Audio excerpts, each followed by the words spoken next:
सफर में राज में ताजदारे कायनात सल्लल्लाहु अलैहि वसल्लम का प्रोटोकॉल।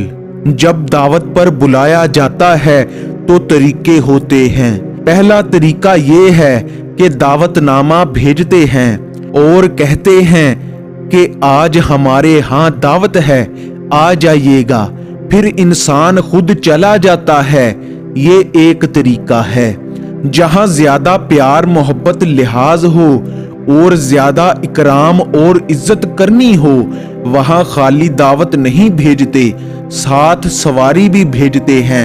पता चलता है कि मेहमान बड़ी इज्जत वाला मेहमान है, कि मेजबान ने दावत भी दी है, गाड़ी भी अपनी भेजी है, और जहां उससे भी ज्यादा इज्जत बुलंदी और एजाज और इकराम हो, वहां दावत भी देते हैं, गाड़ी सवारी भी भेजते हैं, और कोई बड़ा मोअज़्ज़ज़ नुमाइंदा भी लेने के लिए साथ भेजते हैं। बस ये आखिरी हद है एजाज और इकराम की।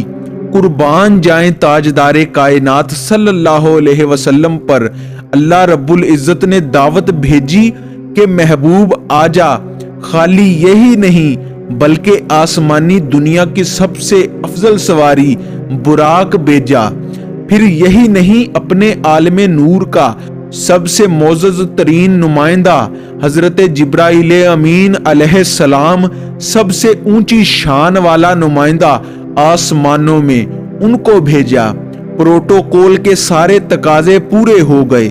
सुबहान अल्लाह। अब जब सफर बयान करने का वक्त आया, कुरान में कहीं नहीं कहा कि जिब्राइल लाया मेरे महबूब को, बल्कि फरमाया पाक है वो जात जो खुद ले गई अपने बंदे को।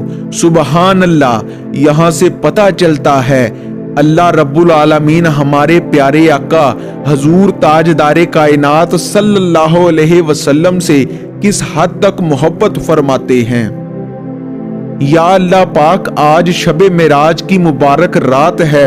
या अल्लाह पाक, इस मुबारक रात के सदके सब मुसलमानों को बख्श दे और हमारी जिंदगी में सब मुश्किलात को दूर फरमा दे। जितने परेशान दिल और बेचैन रूहें हैं, उन सब के दिलों को सुकून अता कर दे।